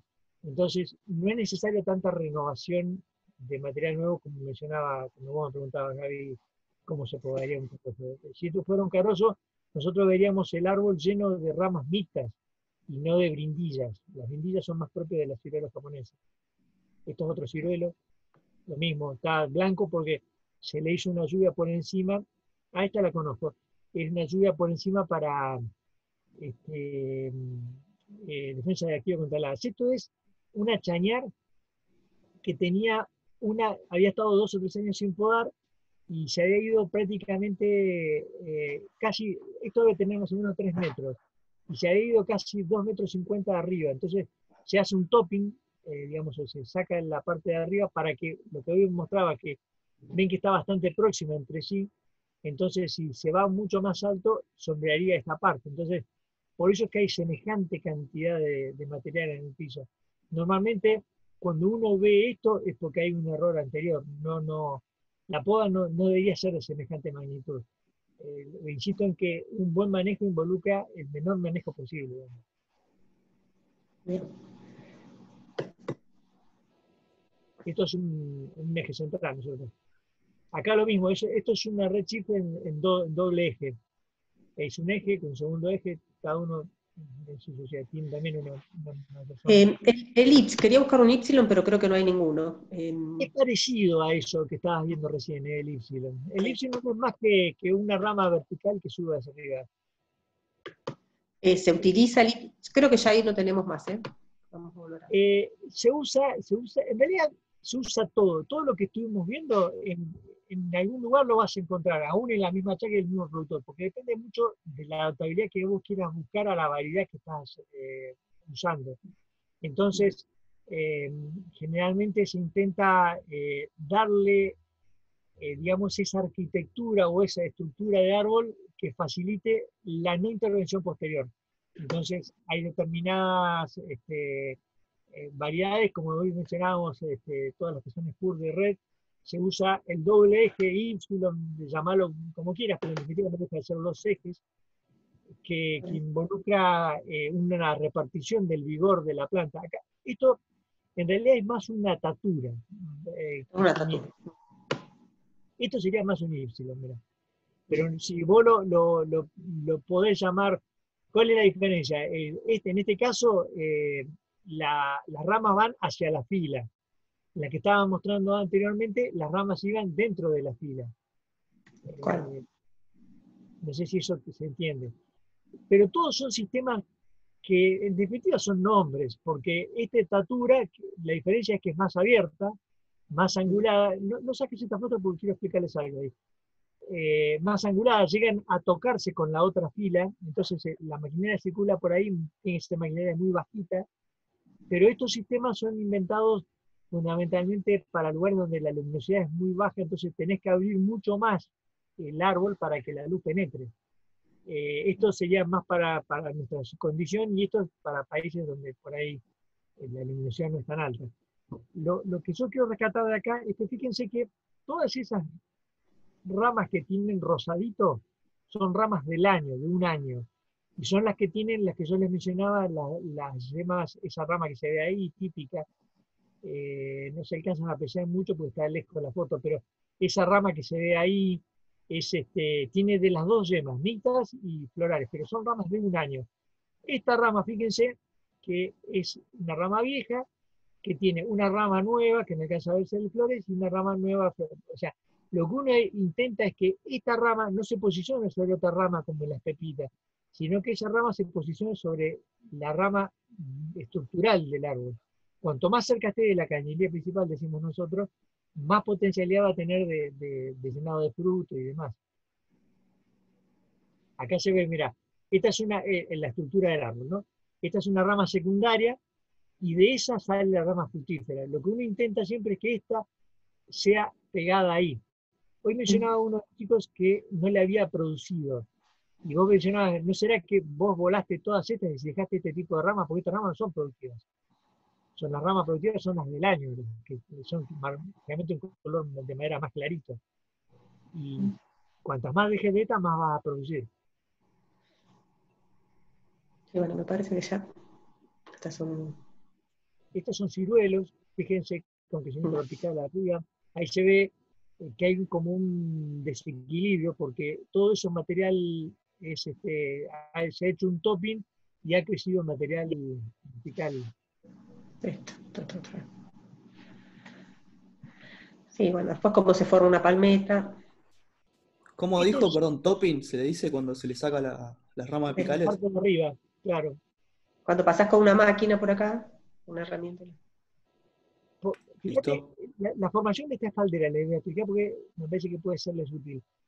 En el primer año nosotros vamos a tener una ramita muy similar a esto, ¿no es cierto? Acá se ve abajo, acá está. Está perfecto. Se corta y salen siempre 3 ramas.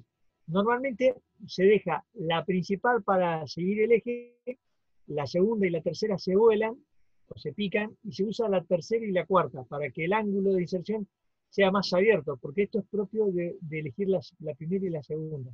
Ese ángulo es inconveniente porque genera competencia entre el eje y la rama. Antiguamente se formaban así, actualmente se forman con la tercera y la cuarta. Porque es importante, hay una regla que se usa que es el 3:1, que la rama que conduce sea 3 veces más grande que la rama que acompaña. Esto quiere decir que esta sería una rama conveniente, pero no esta que tiene una relación 1:1 o 2:1. ¿Entiende lo que quiero expresar? A ver, si el eje es esto, no puedo tener una rama de esta característica, ni de esta, tiene que ser de este diámetro, digamos, la rama. Y el ángulo es importante porque me define digamos, la posibilidad de conducción que tenga esa savia. Si yo la tengo cada vez, voy rompiendo la dominancia, es 100% productiva y ahí es con crecimiento, pero si la pongo en un ángulo más cerrado, tengo tendencia a que me pueda generar una competencia de ese eje. Entonces, acá se va viendo, se va formando un piso por año. En este caso hay 2 alames, normalmente hay 1 por piso, o sea que en un piso, acá se ve clarísimo, mira, tenés un piso ahí formado a los 80, 90 centímetros para que exista una entrada de luz en ese espacio, se ve otro corte, salen dos ramas, crece el eje, se vuelve a cortar y así sucesivamente hasta generar una estructura que va a ir variando. Esto sería una estructura piramidal, podría ser una palmeta, podría ser que en lugar de esto nosotros suprimiéramos las ramas y hiciéramos que ser más las verticales, entonces haríamos como una suerte de pared. Podríamos hacer algo más cerrado ahí y entonces acercaríamos más esta planta a esta. Eso sería la conducción, poder meter las plantas dentro de un marco de distanciamiento. Y va a depender de qué hagamos con esas plantas. Si yo, por ejemplo, necesito que esta planta llegue a esta, normalmente despunto, saco competencias y estimulo el crecimiento vertical para que se acerque a esta planta.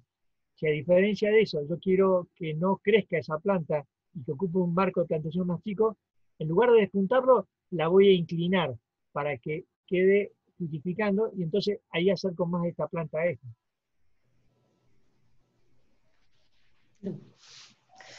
La pirámide. Sí, son todos sistemas de conducción. Son todos diferentes. No, ya estamos. Ya con lo que nos... No sé, chicos, si quieren, ya vamos terminando, hacerle alguna pregunta a Gustavo para que les haya quedado.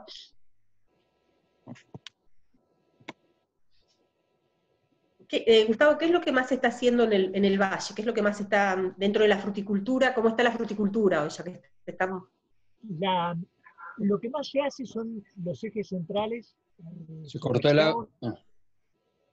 Y eventualmente se está trabajando también con doble ejes.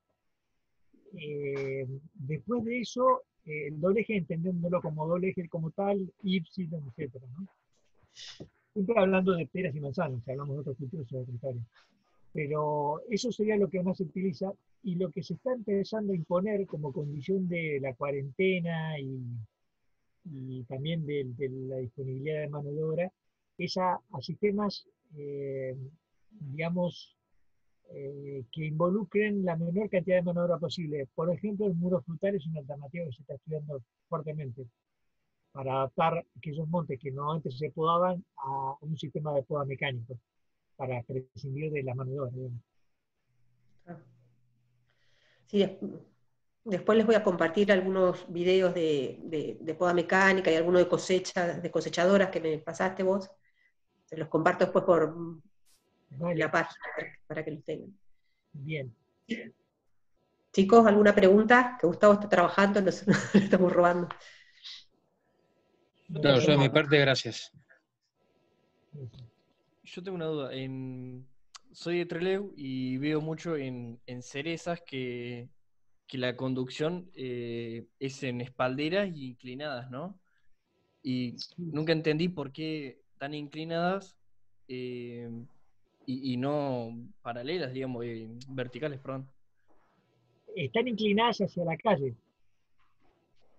Claro, sí. Eso es porque es un sistema de conducción que facilita muchísimo la cosecha. Si estuvieran verticales, vos tendrías un plano, vale la redundancia, vertical, que te obligaría a subirte una escalera para juntarlas. Cuando vos las tenés inclinadas hacia la calle, se forma lo que hoy veíamos como la tatura, que prácticamente tenés acceso a la totalidad de la zona de producción o de frutificación desde un solo plano, que es el de abajo. Está debajo del ángulo de apertura de la rama, entonces puedes juntarla desde ahí. La dificultad que acarrea eso es que necesitas un manejo bastante intensivo de podas de verano para que esa B, el interior de la B, digamos, el interior de esta B, quede libre de ramas para que entre la luz. Y vos vas a cosechar en este sector. Vos te parás debajo de la B y cosechás todo, porque va una delante de la otra y otra van como un continuo de ramas, que vos caminás, circulás por debajo de la B, del lado externo, y vas juntando la fruta en este sector. Y tu preocupación de poda es simplemente mantenerle luminosidad en ese sector. Bien. Lo que yo te preguntaba hoy es cómo está la fruticultura en general en el valle, que es el panorama. En general, digamos que lo que conocíamos está en desaparición prácticamente, porque se ha producido una concentración muy fuerte de las comercializadoras. A ver, el modelo tradicional era, había productores integrados y había comercializadoras que compraban la producción de esos productores y exportaban.